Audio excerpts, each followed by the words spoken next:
Hello everyone, and a good day to all of you. I wanted to talk today about the new, at least here in the US, HK adaptive grip, which is what I have here. Now I'm mostly going to be comparing this to the V7 battle grip, the previous kind of main grip that you saw a lot on the 416A5, though I have also used the V2, also battle grip right here from HK, which I'll talk about occasionally, but most of the comparisons here are going to be to this one. Overall, I do think that this new adaptive grip is a huge improvement over the previous generation, but that's at least on the grip itself. When you start talking about the multi-tool inside, I do think that there were a few steps back on this adaptive grip, which I'm going to get into detail later. But to start, let's go ahead and talk about the grip itself, some of the shape differences, and why I personally think this is a huge improvement. So of course you can see a lot of the shape differences just by looking at this. It is a very large departure from the old generation of grips, all of which were pretty similar. This is quite a substantial change in what they did with the adaptive grip here. So starting with one of the most beneficial additions, I think, is the addition of a trigger guard overhang that you can see. It's very minimal on this. I compared this to my BCM pistol grip, and I did notice that that is quite a bit more pronounced on there. Additionally, the kind of the grip going up to this overhang, the slope is quite gradual. You don't really feel a sharp turn as it goes into there. And the reason that I do like this overhang is it's really beneficial if you're walking around with this a lot. For example, last season when I went hunting with my MR762, which I have one of these grips on there currently, I did notice kind of a little bit of chafing on my middle finger as it kind of rode up against the trigger guard, which is not something that, I heard about it happening, but I never actually experienced it happening before. So that was kind of a surprise, and this will definitely help to mitigate that a lot. So that is a huge addition there. Moving to the next rather large difference in shape back here, the beaver tail itself.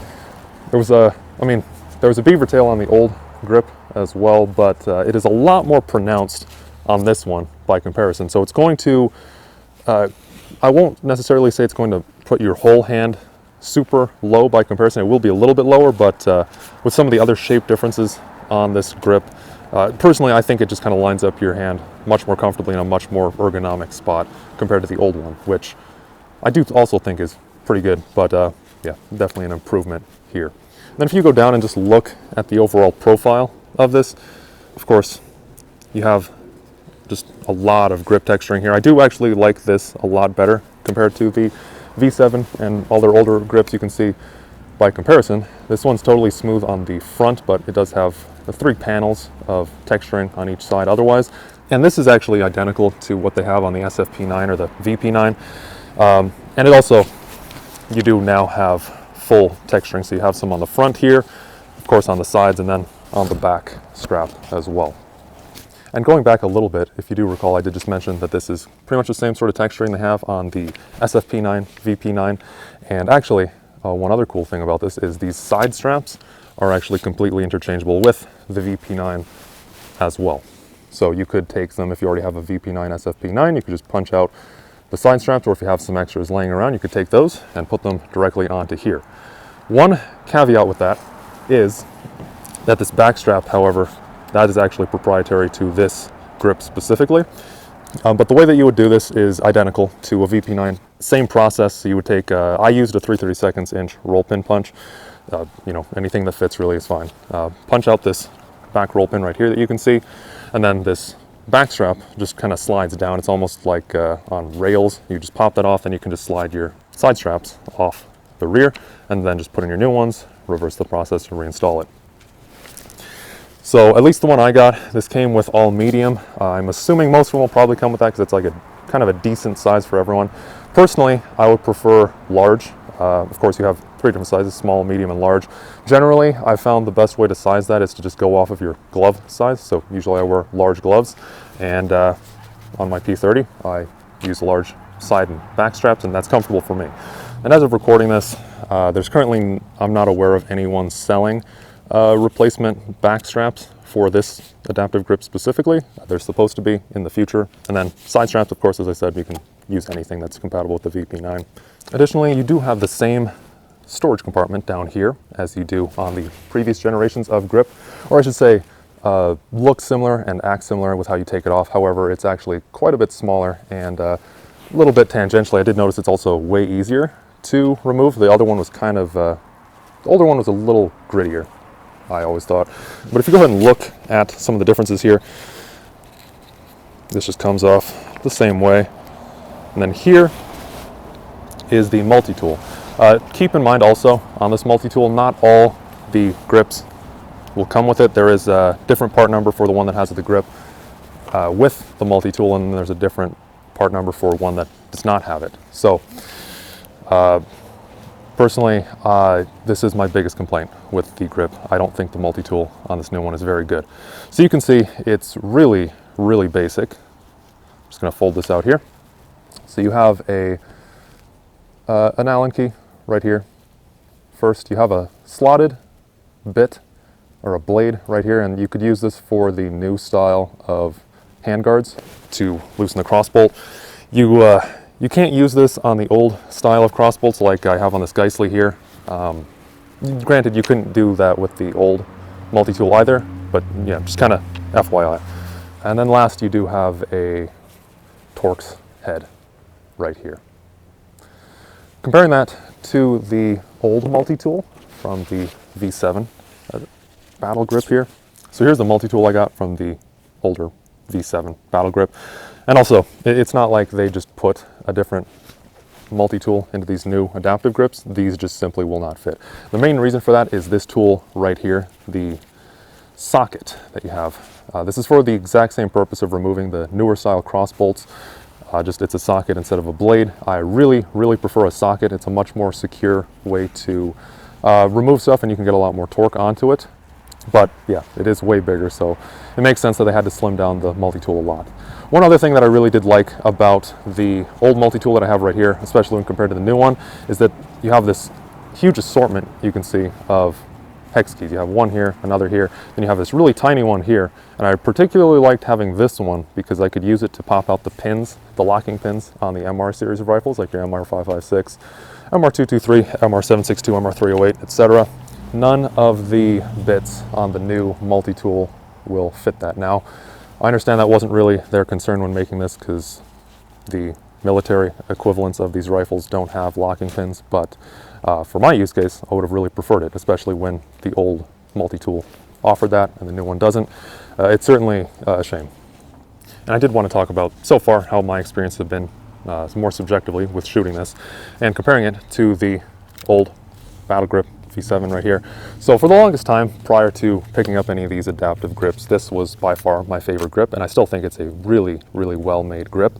I do like it quite a bit more than the most probably comparable other pistol grip on the market, which is the BCM, very similar profile and all of that. Just generally the texture on this has been better, and also the finish has been better. I've always noticed with the BCM grips that they're, especially on the kind of the seam right here, always a little sharp, and I always have to file that down on the BCMs.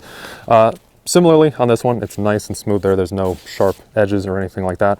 The texture itself is a lot more grippy. It helps to hold your hand in place where you want it to be a little bit better, especially if it gets wet. One other kind of more minute difference, if you look right here, the shape right here in the back where your hand will rest, there's more of a flat right here, and that kind of allows your hand to drop more when compared to here. I like to have my hand pretty high on the rifle when I'm shooting. This is a big issue I had with the old V2 grip, which especially with how low the texturing is, I noticed my hand would always drop pretty low. Some people like that, I know, especially if you're wanting to maybe do precision shooting and you want your finger, your trigger finger, more directly in line with the trigger itself. And then as for the installation, just if you are curious, this is just a totally normal AR style of grip, so you can fit this on anything that takes AR-15 grips, actual AR-15s, etc., and it'll work on all of those, no problem at all. The only part you may need to worry about is this little overhang that goes over the trigger guard if you either have a billet lower that immediately swoops out. I know there's a few like that, or if you just have a different rifle that doesn't have that clearance right there. So for my thoughts on the adaptive grip, I actually think that it is a remarkably good grip.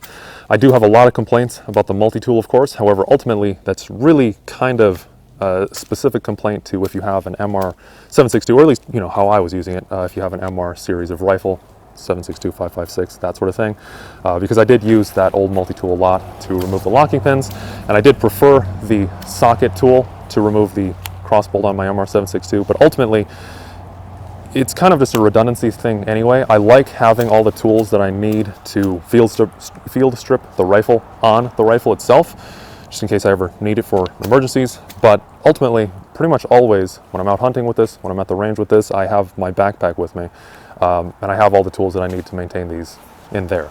So it's not that big of an issue, and furthermore, I use these types of grips, or the old ones anyway. I'm getting more of these adaptive grips in the future. I use them on other rifles like my ARs as well. So in those cases, I don't even have a use for the multi-tool, and I would just take it out if I did have it. So if you have an MR series, I could see that being kind of an annoyance. Otherwise, I think it's a really good grip. The grip itself is really well thought out. Of course, it's not the first time that something like this has been done where you can interchange the side straps and the back straps, having an adjustable grip like that.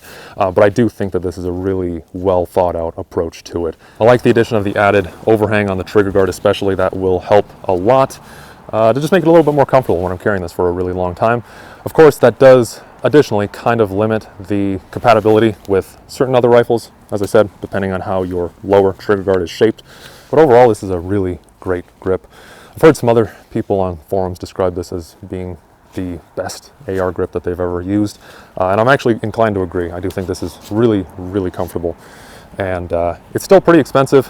HK stuff always is. This is so currently I know of 3 places you can buy this: House Manufacturing, HK Parts Pro, and then HK USA just got them in, and I believe so they're going currently for $110 on HK Parts Pro, $180 on House, and I think it's actually, I want to say it's $80 perhaps on HK USA. However, that version does not have the multi-tool, so that would explain the price difference there. Of course, these aren't really a new grip. They're kind of new here in the USA, but you could get these before for $400 to $500 just from scalpers bringing them in from Europe. Of course, if you're in Europe, you've probably had a chance to try these out quite a bit longer at a more reasonable price than here. But I would definitely recommend it, and I'm definitely going to be picking up more of these. Currently, the only color available is the RAL, which is fine with me because I like the RAL 8000. I think it looks really cool. But eventually there should be black as well, and eventually there should be interchangeable grip panel kits as well, which would be great. Let me know if you have any questions on this or anything else in the comments below. Always read them. And this was a fun video to make. I've been looking to get one of these for well over a year, ever since I started even planning out this build. I wanted one of these grips, and I finally did. So that is cool. It is a cool grip, if nothing else. So take care. Hope you all enjoyed this video, and I'll see you all in the next one.